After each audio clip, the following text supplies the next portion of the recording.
The more you learn of another culture, you'll discover there are more similarities than differences between your culture and theirs.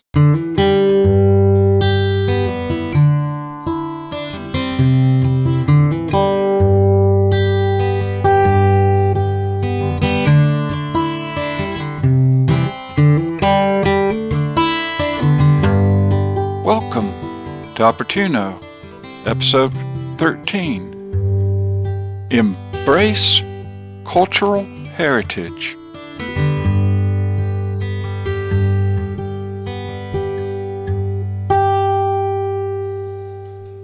A friend recently invited me to a Spanish Heritage Festival, part of the celebration of Spanish Heritage Month that is celebrated from September 15 to October 15 each year. A good explanation of Spanish Heritage Month is found in a quote from the Catholic Relief Services website, www.crs.org, that reads as follows.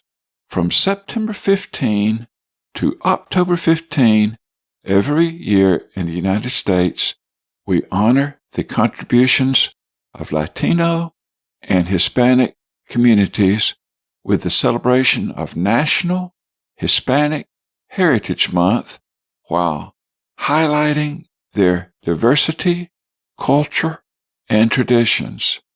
End of quote.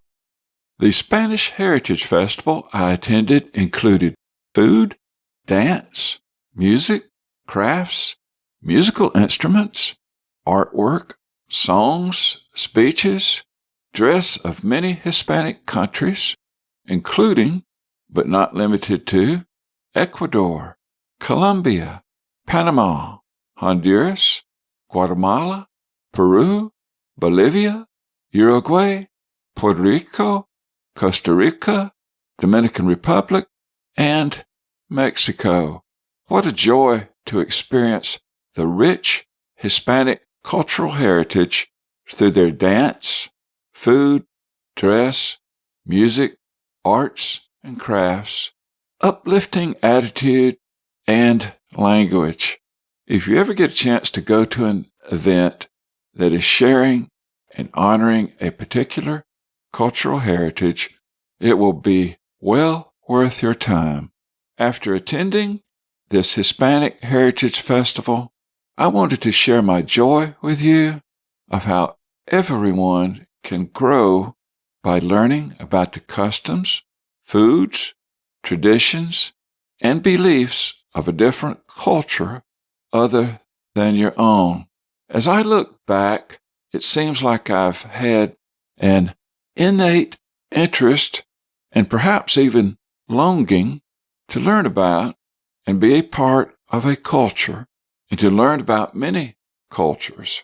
An American psychologist, Abraham Maslow, suggested 5 needs human beings need, referred to as Maslow's hierarchy of needs. Maslow's theory is that in order to be motivated or progress properly to the next level in this hierarchy of needs, each level must first be satisfied. I'll number these 5 needs 1 to 5 and begin at the most basic need of Maslow's hierarchy of needs. The most basic need is, number 1, physiological, which are things humans need to survive, such as food and drink. Number 2, safety, meaning humans have a need to feel safe. And number 3, love and belonging. To be a part of a culture helps to fulfill this basic human need of love and belonging. Number 4, esteem. People have a need to feel good about themselves and to have confidence.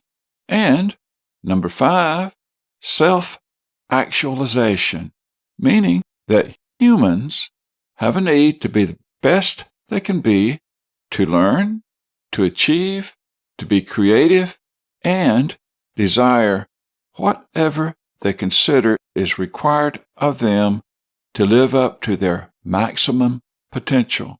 If psychologist Abraham Maslow's hierarchy of needs is correct, then I think that the need, love, and belonging can help to be realized when a person belongs to and feels part of a cultural heritage.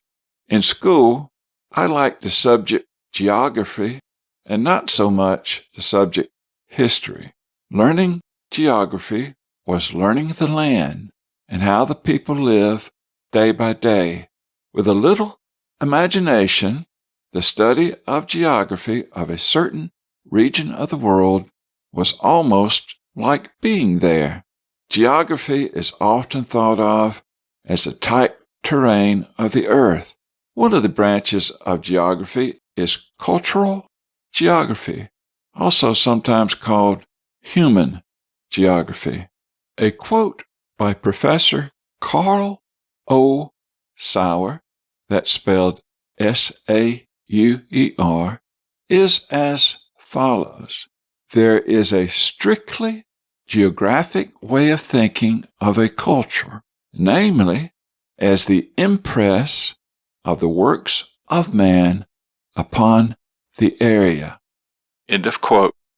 Another prominent geography professor and expert in cultural geography was Philip L. Wagner. Philip L. Wagner was a cultural geography professor, linguist, and artist. He could read and write in 6 languages, as well as read several other languages. Philip L. Wagner helped to start a Latin American Studies program. Right now, Spanish is the most spoken, first native language in the world, second only to Mandarin. I believe one of the most challenging and rewarding tasks you can take on is to learn a foreign language.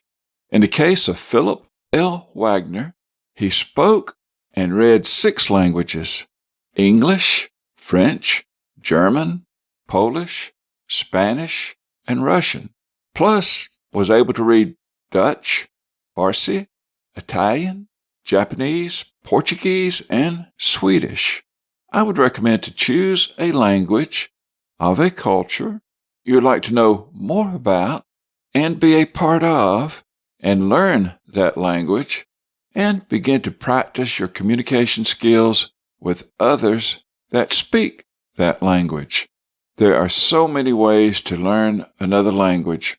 One way is a free smartphone app called Duolingo, and also available from your computer at the website www.duolingo.com.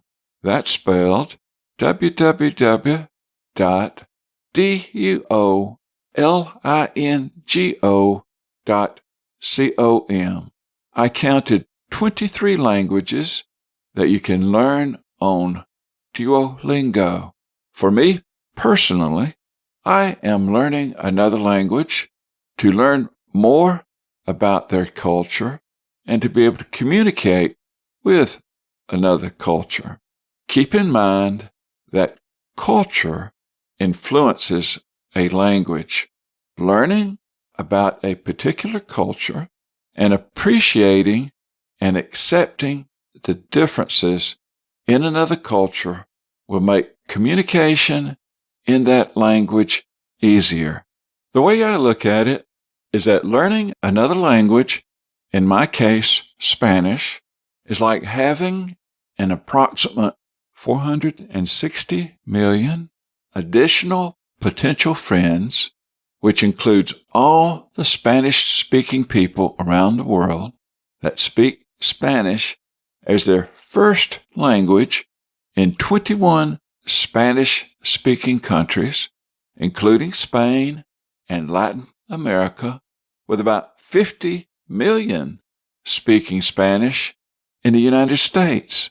That's a lot of additional friends added to my approximately 379 million friends that speak English as their first language. So, by learning Spanish, I've more than doubled my number of friends.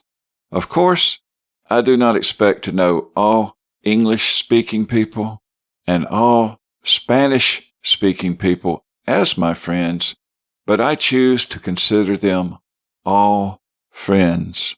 There are more people that speak Spanish as their native first language than people that speak English as their native first language. I have discovered that even though you might not have been born into a particular culture, if you learn another culture's language, embrace and respect their culture, those people of another culture, for the most part, are eager and willing to accept you as one of their own. Once you're accepted into another culture, you'll then realize you've stepped into another world, rich with the joys, food, customs, music, dance, and festivities you also can be and feel a part of. There are many benefits of learning another language, such as memory improvement, makes traveling to another country more enjoyable. Studies show it delays Alzheimer's and dementia, makes you more intelligent, more job options, improves your ability to switch between tasks faster, etc. A quote by Philip L. Wagner, renowned professor of cultural geography, is as follows: "When the old ways disappear, as perhaps they must, it is regrettable that so little is saved from them. So those who practice them suffer the penalty of obsolescence as the poor folk of a new and more efficient world." End of quote. I enjoy hearing stories of what life is like in other countries. The United States is sometimes called the melting pot because of so many diverse cultures, all being melted together. Many, if not most, of the immigrants that are now in the United States came to seek a better life. Something we can all do to share part of one's culture is to try a food from another culture. Just looking at restaurants in the city phone book, you can find there are many ethnic restaurants, including, but not limited to, Persian, Indian, Chinese, Mexican, Italian, Spanish, Greek, German, French, Portuguese, Indonesian, Turkish, Dominican, Caribbean, Middle Eastern, Thai, Vietnamese, Israeli, Peruvian, Cajun, Creole, Filipino, Russian, etc. I consider it a real adventure to be able to dine on authentic food from another culture. Authentic cultural foods is one of the gateways to become acquainted with another culture. Specific cuisines are passed down from generation to generation. Without traveling to another country, you can still experience the wonderful differences in another culture's food by dining at ethnic restaurants. Also try cooking ethnic foods at home. Another great idea is to pick out an ethnic recipe, then go to an international market or ethnic grocery store and purchase the ingredients for that recipe, and then cook that recipe in your own home. Google as a search term, such as multicultural cookbooks, and you'll find many interesting books that you can use to learn to cook in various cultures. For example, if you would like a cookbook of food from Colombia, South America, then Google Best Colombian Cookbook and search, plus read the reviews about a book you find on Amazon.com and other online booksellers. There are also great ethnic cooking shows on YouTube that will show you step by step how to cook ethnic foods from other cultures. Many immigrants still practice their cultural heritage and customs, which we can all learn from, enjoy, and even perhaps be a part of.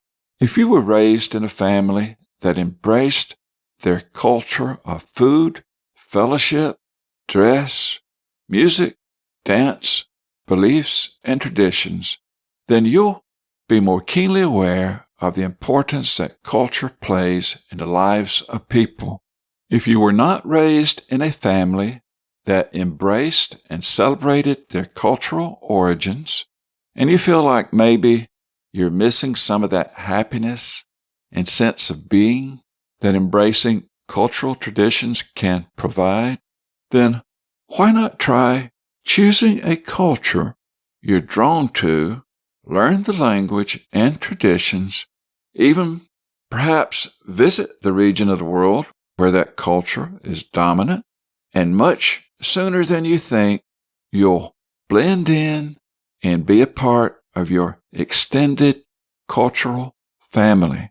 A quote about the importance of learning another culture, of a culture you have an interest in, is by Nelson Mandela, which is as follows: if you talk to a man in a language he understands, that goes to his head. If you talk to him in his language, that goes to his heart. End of quote. Just to be able to say the basics such as hi or good afternoon to someone in their first native language speaks volumes of your true interest in them as a person and your acceptance of their culture. A few suggestions to beginning your cultural adventure of a particular culture you're drawn to is as follows. Number 1, learn the language and speak in that language to others when possible.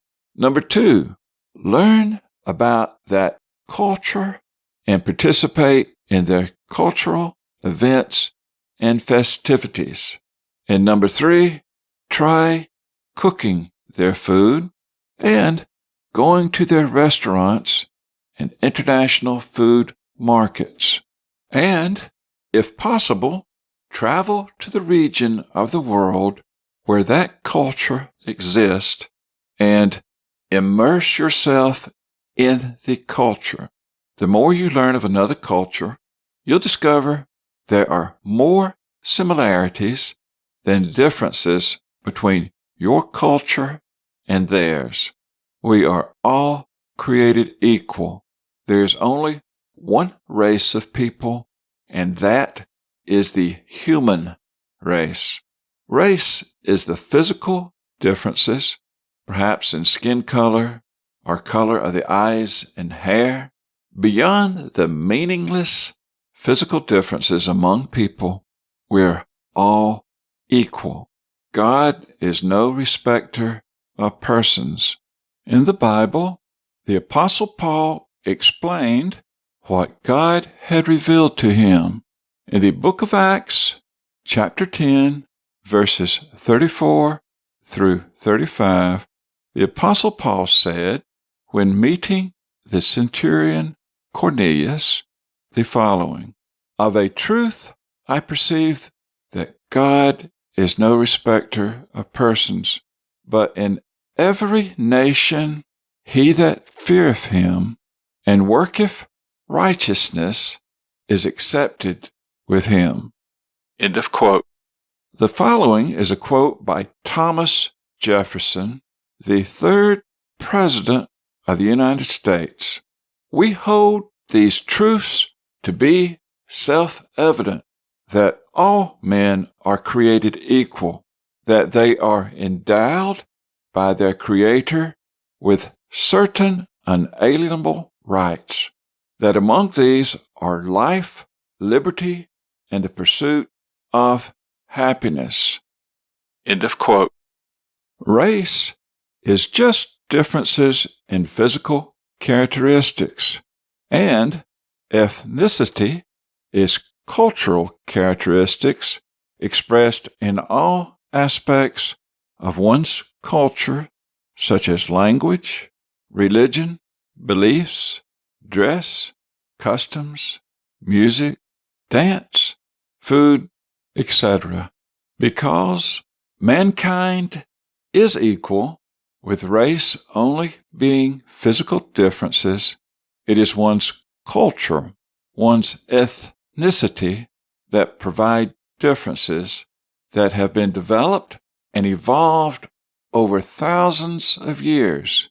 Differences in language, religion, beliefs, dress, customs, music, dance, food, etc.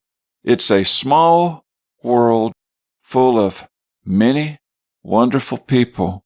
Leo Buscaglia, that's spelled Buscaglia, a professor at the University of Southern California, said, "We live in a small world, not a leaf falls that doesn't affect a myriad of things." End of quote. When we reach out to someone in love and the effect is made, everyone, everything which comes in contact with the person we've effected is better for it. Of course, the converse is true too. It's a small world made up of many traditions and cultures. Cross-cultural exchanges among caring people can only make the world better.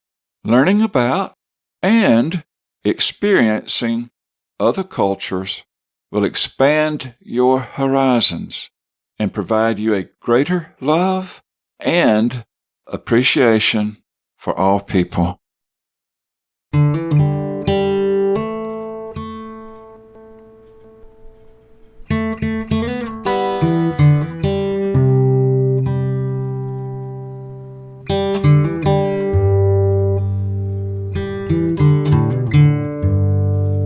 That's all for now. Please visit our website, opportuno.org. That's spelled OPORTUNO.org. Thank you.